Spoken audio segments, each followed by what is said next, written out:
Hello and welcome to the launch event for the CIPR Midlands Sustainability of Communications Festival. With us here this evening we have Aimee Postle, who is the chair of CIPR Midlands, and we have Dr. Ian Jackson, who is senior lecturer in economics at the University of Wolverhampton. And I will be your chair for this evening, and my name is Sarah Williams and I am the CIPR Midlands secretary. Firstly, I'm going to hand over to Aimee. Aimee, tell us a little bit about the Sustainability of Communications Festival. Fantastic. Thank you very much for that, Sarah. So I'm really excited about this opportunity. When I took over as chair back in 2019, one of the things that I spoke about was this desire to think about communications more broadly, but public relations, and what our place in society will be going forwards. So when I talk about sustainability, I'm not just talking about the narrow environmental definition. I'm talking about sustainability from the perspective of the UN Sustainable Development Goals. Things like good work, contribution to society, economic growth. And that's why it's really important for me that this festival, which will feature several events and activities over the coming months, embraces all of those different elements of sustainability. We've talked historically about people, planet, profits, triple bottom line reporting. We've talked about social return on investment. We're now talking the language of ESG, environment, society and governance. CSR is dead, corporate social responsibility is dead, but is it really? We're now in a purpose-led era. So for me, this festival is about how we explore all of these key issues. How do we ensure that as a profession, we are sustainable for the future, that the work that we do ensures that the communities that we engage with have that future, and that we are making that positive societal and economic impact. And that's why it's really important to me that we start with economics, because we're PR people, we run away from numbers quite often, but this is the foundation of where we're going to be moving forward. So thank you, Sarah. Thank you, Aimee. And as Aimee has just mentioned there, you may think it's very unusual for a Sustainability of Communications conference to kick off with an economist, but we wanted to embrace the fundamental aspects of sustainability, and that very often starts with economics, with the money. There has been an enormous amount of research into the economics of sustainability that's taken place over the last 30 years or so, and we are delighted that Dr. Ian Jackson has been able to join us this evening to talk us through some of those developments. Good evening, Ian. Lovely to meet you. Thank you, Sarah. Thank you for inviting me. It's an important topic. Could you give us a little bit of information about your background? Yes, my name is Dr. Ian Jackson. I'm a senior lecturer in economics and finance at the University of Wolverhampton. My background essentially is industrial economics, but within that is nested things like local economy, sustainability and growth, and how companies develop their strategies in order to provide a purposeful and long-standing approach to the broader issues of things like economics and business cycles and those sorts of things.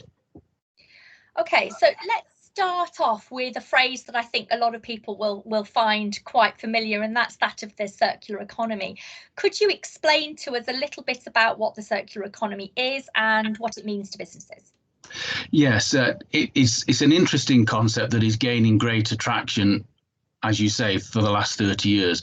Prior to that, economics would not have talked about sustainability or sustainable growth, and that is to the detriment of the discipline, quite frankly. So if we begin to look at the circular economy, the best thing is to contrast it to what is known as the linear economy. Economics began by looking at what we broadly call input-output. In other words, you have a series of inputs taken from resources, and that could be land, labour and capital. It goes through what economists euphemistically call a black box of growth, and then it pops out the other side as goods and services. And that was as far as environmentalism was considered in economics. But of course, that linear approach is what is called take, make, use and lose. And in a more environmentally or ecologically focused economic system, that is fundamentally wrong. So the circular economy is trying to look at how you make, use, repair and recycle, and then take into account that concentric way in which economic actors, firms, users, producers interact with each other and provide a much more meaningful and efficient way, where you're not simply looking at the bottom line of profit, you're looking at the wider social costs and public goods. That's a really useful definition there for us. Thank you. And thanks for that introduction. I wonder if we could think now about the area of behavioural economics. So obviously, managing behaviour, changing behaviour, influencing behaviour is an area that most communicators will feel quite comfortable with, and goes to the heart of what a lot of public relations aims at doing. Could you explain for us the significance of nudge theory for economics? Yeah, the interaction between economics and psychology goes back a long way. The work of John Maynard Keynes, in which he talked about animal spirits, was evident in his general theory, and that was published in 1936. But it's been a slow burner in economics, and more recently, it's become a very powerful approach, particularly the work of Daniel Kahneman, in which he talks about the two systems of decision making, the fast and the slow. So within behavioral economics, what it is basically doing is trying to see where in which psychological framing of decisions, biases, and other external factors within the human activity can be captured more meaningfully. And rather than hitting people over the head with heavy tax rises or aggregated decision making at a macro level, this is a much more subtle and nuanced approach to say, okay, what is it about decision making on a day-to-day level, the shop you're doing, a transactional level even, what is it about that allows us to draw out a much more meaningful approach? And nudge theory blends perfectly into that. And the best example I can give is the 5p plastic bag. Rather than saying to people and hectoring them about single-use plastic bags, just a very small nudge in the direction of reducing their use or disposability of that allows us then to say the success is measured in the fact that 80% of those single-use plastic bags has dropped, and that's a perfect example. And if we can widen and deepen that approach, then it helps the circular economy with its goals and long-term aims. Yeah, I think that's a really useful example, and it brings to mind a number of other examples that spring up when we teach this area in communications as well. I'm thinking immediately here of the opt-out of organ donation, for instance. Yeah, exactly. Which has recently been passed, but has been commonplace in other nations for some time. This idea that actually you've got to make the effort to not be an organ donor rather than making the effort to be an organ donor. Indeed. Recognising people's behavioural patterns and finding the route of least resistance. Yes, yes. Okay, Aimee, did you want to come in there at all? So I think there's some really interesting parallels between the fields of economics and the fields of public relations. We don't operate in a vacuum, and one of the real strengths of the PR industry is actually that we're able to draw on economists, we're able to draw on psychologists, sociologists, a wealth of information that comes into this profession that allows us to do our jobs more effectively. And I'm just wondering, Ian, you talk about this idea of kind of nudge theory as a economic lever, potentially. Sometimes we hear nudge talked about as spin, or as a Machiavellian approach to how we deal with difficult subjects. And I'm being controversial here, and I haven't prepped you for this, but I wonder whether you've got a view on whether nudge has a intention or whether a nudge is neutral, but it's what we do with it that matters. That's an interesting question, because really, if you consider about it, it's whose benefit is the nudge ending up towards the final result. Economists are very famous for looking at cost benefit analysis. So I think a nudge, however framed, however delivered, indeed however well intentioned, if you still do it within a cost benefit analysis, that allows us to say, okay, here are some of the costs of the intervention, and here are some of the benefits. If I could perhaps illustrate that with an example, it's often seen that vegetarianism is a good way forward, and a very broad brush approach was, if you just take a normal diet of meat and vegetables and put that to an index and base that at 100, you then looked at a vegetarian diet that still has dairy and eggs, that would be 80, but a true vegan would be 20. So one normal diet, normal's not the quite right word, sorry, I didn't mean normal in that sense. What one typical meat and vegetable diet could feed 5 vegans. So therefore, if we nudge people towards the direction of flexitarianism, and where they reduce their meat consumption without decimating the farming sector, then that is a good example of how we do that. But in whose benefit and interest, if we wrap that around a cost benefit analysis, then that would be a good way forward. And that's really interesting, and I think quite a controversial area as well, because there are obviously fantastic campaigns out there to encourage people to think more considerately about their food consumption, but there are also some great campaigns and very, very real business issues within the agricultural sector, particularly with the impact of Brexit, COVID, everything that has been thrown at the farming industry over the past couple of years on top of decades of underinvestment. And so actually, depending on where you sit in that debate is going to determine whether you feel there is a right and a wrong. But I think back to economics, if we can argue that there is a benefit to society for behaving in the way that we behave, then as communicators, the job is on us to ensure that we are expressing that benefit so that people can make the choices in an informed way. Absolutely, and from an economist point of view, we would cite that in terms of pricing. So if you take the example of seasonal goods, don't fly soft fruit in from across Europe and around the globe, price it a little bit more expensively, or better still, stick to a sort of a seasonal diet that was commonplace up until 30, 40 years ago. And if you factor in things like more localism, getting local producers to supply local markets, then that could also contribute to reducing the carbon footprint. And that is all part of the nudge.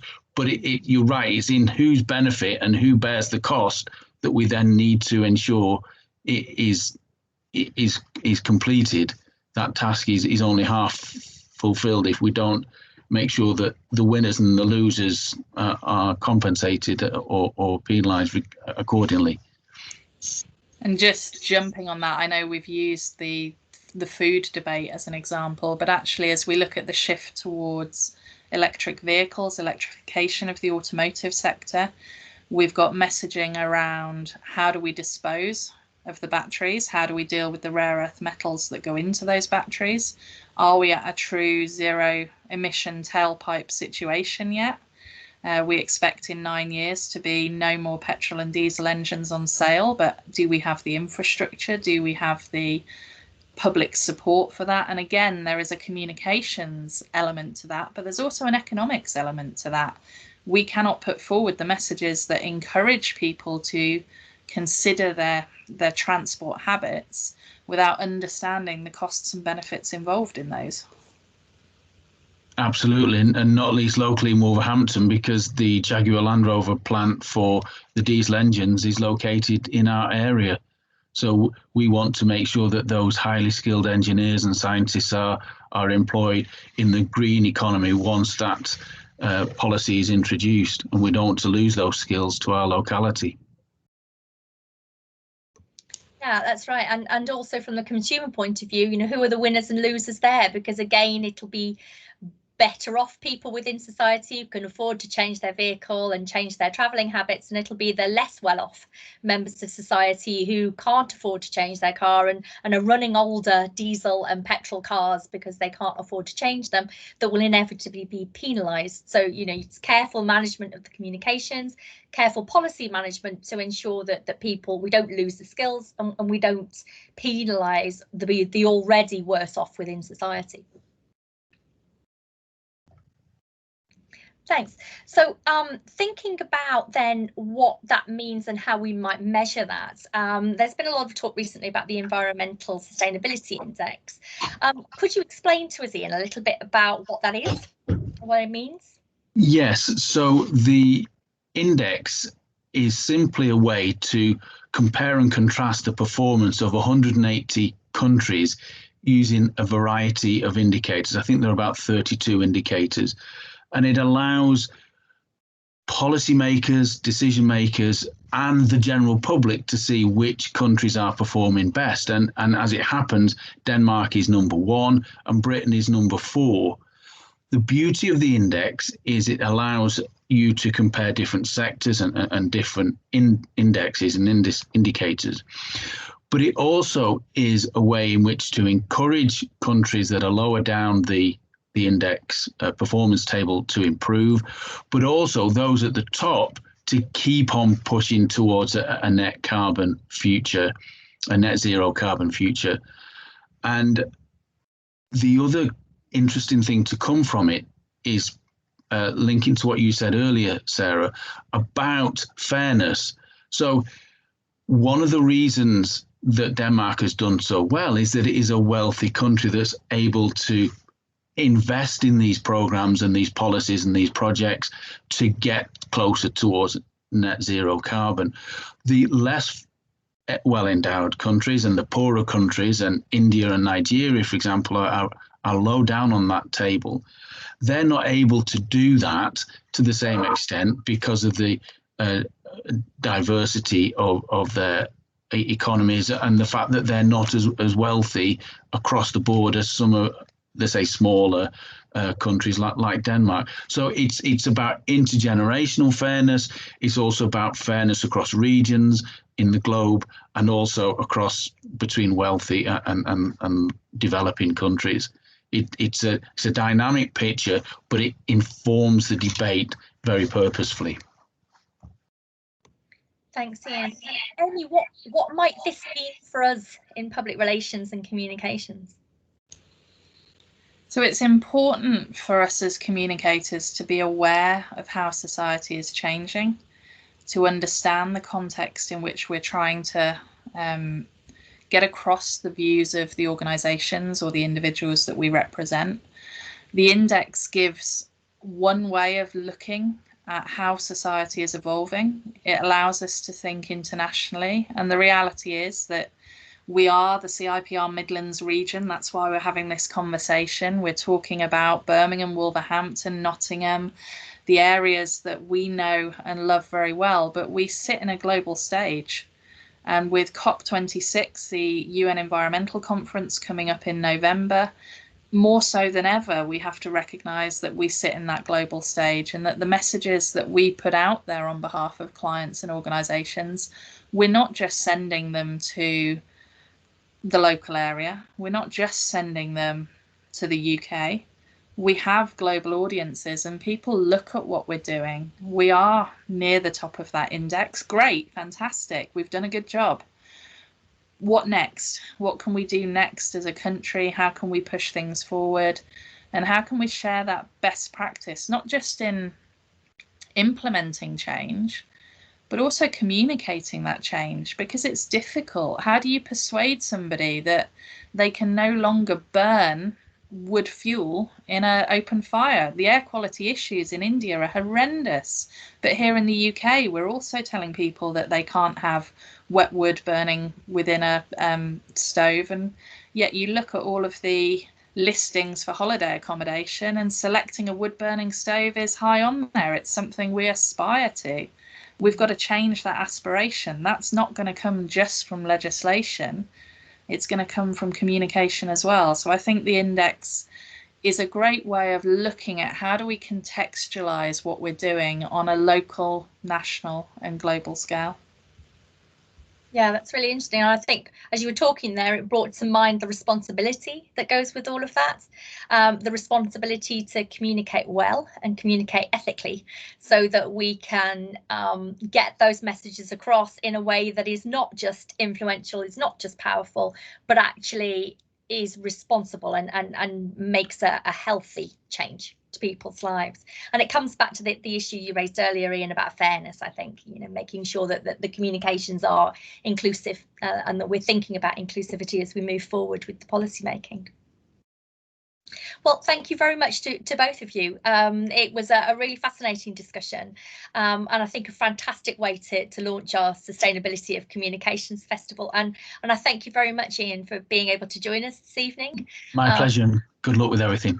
Thank you very much, and thank you, Aimee, for setting this festival up, for putting us on this path. I think we've got a number of events over the next few months which are going to be thought-provoking and quite interesting, and hopefully take some of us out of our comfort zones a little bit to learn something new. So thank you both very much indeed for your time this evening,